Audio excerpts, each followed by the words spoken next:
اس کا عنوان ہے ادب میں طلب اور رسد. اچھا. آخر لوگ لکھتے لکھاتے کیوں ہیں؟ اگر اس عمل کا کوئی مقصد ہو اور کچھ حاصل موصول ہو تو جواز بھی بنتا ہے.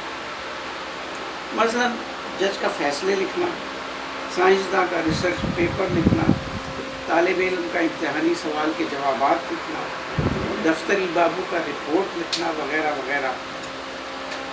مگر یہ جو ادب تخلیق کیا جاتا ہے اور اس کو اچھی خاصی رقم خرچ کر کے اہتمام سے کتابی شکل میں شائع کیا جاتا ہے، ادبی محفلوں میں مشاعروں میں سنایا جاتا ہے، اخباروں رسالوں میں اشاعت کے لیے بھیجا جاتا ہے، تو اس مشقت اور اخراجات کا حاصل موصول ہے کیا؟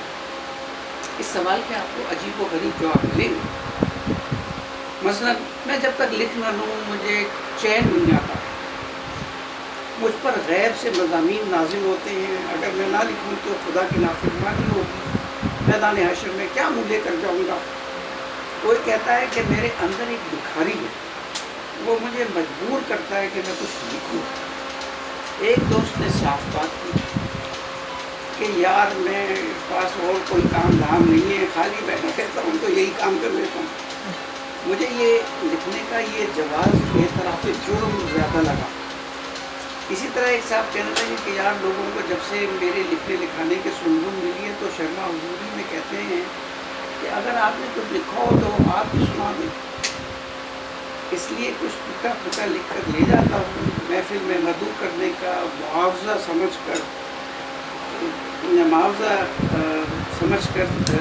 لیں. خیر، کسی محفل میں اپنی تخلیق سنانا، مدعو کرنے کا معاوضہ کہنا تو مذاق کی بات ہے. اس کے برخلاف مشاعروں میں شاعروں اور سامعین کی بہتات دیکھ کر اس بات سے کون انکار کر سکتا ہے کہ انسانوں میں ہر طرح کے فن کی طلب ہے اور اس طلب کو پورا کرنے کے لیے رسد مہیا کرنے والے مصنفوں کی ضرورت بھی ہے. اور جس طرح ایک دکاندار گاہک اور ایک گاہک دکاندار ہو سکتا ہے، اسی طرح ایک سامع کا مصنف اور مصنف کا سامع ہونا کوئی اچنبے کی بات نہیں. بالکل. چنانچہ ادب کے بازار میں بہت عرصے سامعیت کرنے کے بعد ہم نے بھی لکیر پار کی اور کچھ لکھنا لکھانا شروع کر دیا. اس دوران جو ہمت افزائی ہوئی اس سے بات بڑھتے بڑھتے کتاب کی اشاعت تک پہنچ گئی. اب یہاں سے معاملہ پیچیدہ ہونا شروع ہو گیا. اصولاً تو کتاب کی اشاعت ایک سنگ میل ہونی چاہیے تھی جس کے آگے بھی سفر جاری رہتا، جیسا کہ بعض مصنفوں خصوصاً شاعروں کے ساتھ ہوا. ان کے یہاں پہلی کتاب کے بعد کتابوں کی لائن ڈور لگ گئی. اس کے برعکس ہماری کتاب بجائے مہمیز کے نشان منزل ہو گئی، یعنی باعث اطمینان کہ چلو ایک مقصد تو پورا ہوا، کتاب کی شکل میں کچھ تو حاصل موصول ہوا. اب اس طمانینت کے دوران اگر طلب کا دباؤ رہتا تو شاید یہ کیفیت دور ہو گئی ہوتی، لکھنا لکھانا پھر چل پڑتا. مگر برا ہو انٹرنیٹ کا، اس نے تو ایک ہی حلے میں جملہ قارئین، سامعین، ناظرین اور جتنے بھی عین ہو سکتے تھے ان سب کو سمیٹ لیا. نہ صرف یہ بلکہ ان لوگوں کی انگلیوں کی چند جنبشوں کے آگے ادب عالیہ اور جالیہ کے ڈیر لگا دی. وہ بھی گھر بیٹھے، خالی یوٹیوب کو ہی لے لیں. ماضی قریب کے جتنے بھی عظیم شاعر ہیں جیسے جوش، فیض، جون ایلیا، فراز، افتخار عارف، پروین شاکر وغیرہ، ان کے دیوان اور ان مشاعروں میں پڑے ہوئے کلام ان کی زبانی سن کر جب جی چاہے محظوظ ہو لیں. یہی حال مزاح نگاری کے میدان میں ہوا. ابن انشا، پطرس بخاری، مشتاق احمد یوسفی جیسے مزاح نگاروں کی تحریروں اور کتابوں کا اگر پڑھنے کا موڈ نہ ہو تو ضیاء محی الدین حاضر ہیں.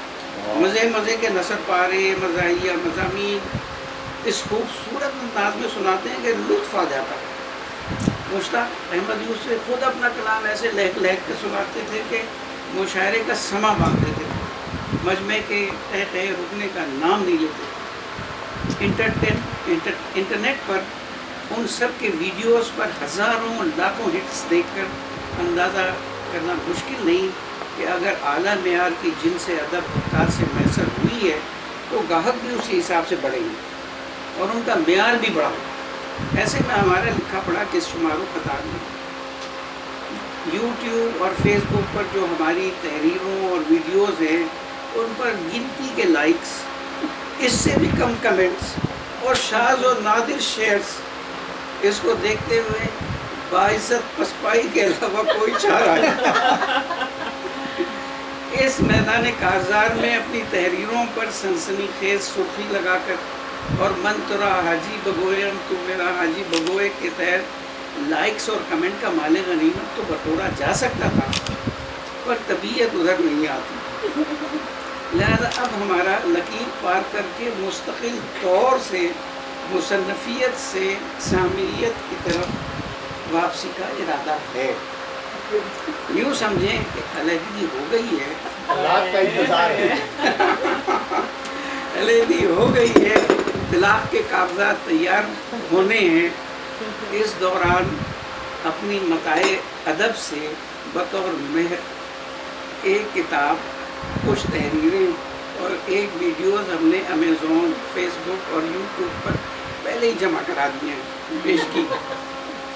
اب کل وقتی طور پر ملک کے انٹرنیٹ کی سیاحت بلکہ آوارہ گردی کا ارادہ ہے، جہاں پہلے ہی کروڑوں اربوں قارئین، سامعین، ناظرین اور حاضرین پہنچے ہوئے ہیں۔ یہاں نہ دن کی قید ہے نہ رات کی۔ بازار یوٹیوب میں گانے بج رہے ہیں، تقریریں ہو رہی ہیں، کامیڈین ہنسا رہے ہیں۔ اس بازار کی پرپیچ گلیوں میں ایک مرتبہ آدمی گھس جائے تو نکلنے کا نہ جی چاہتا ہے نہ راستہ ہی ملتا ہے۔ پھر محلہ فیس بک میں ایسے ایسے نوشتہ دیوار ملیں گے کہ آپ دنگ رہ جائیں۔ اس محلے کی دیوار کے نوشتوں پر آپ بخوشی اپنی رائے دیں، صاحب دیوار اعتراض کے بجائے خوش ہوگا۔ آگے کوچے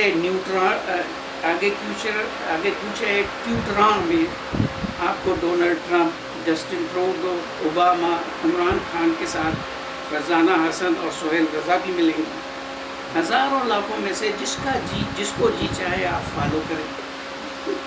گلی بلاگوں والی کی رونق کا کیا کہنا، یہاں پر ہم سب والے بلاگ پر ہمارے ڈاکٹر سہیل چھائے ہوئے ہیں۔ ان کی نظر مکالمہ بلاگ پر بھی ہے، وہاں بھی روبینہ اور رضوان کی ٹیم کے ساتھ ڈاکٹر صاحب کے شہپارے نظر آنے لگے۔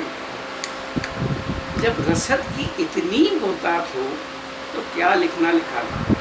لہٰذا اب یہی ارادہ ہے کہ کبھی اس گلی میں پھرنا، کبھی اس گلی میں رکنا، اس ملک انٹرنیٹ میں یوں ہی صبح و شام کرنا۔ کسی واٹس ایپ گروپ نے اگر التفات برتا، کبھی بات کر کے ہنسنا، کبھی ہنس کے بات کرنا، تمام کیا بات ہے، شاعری کا رنگ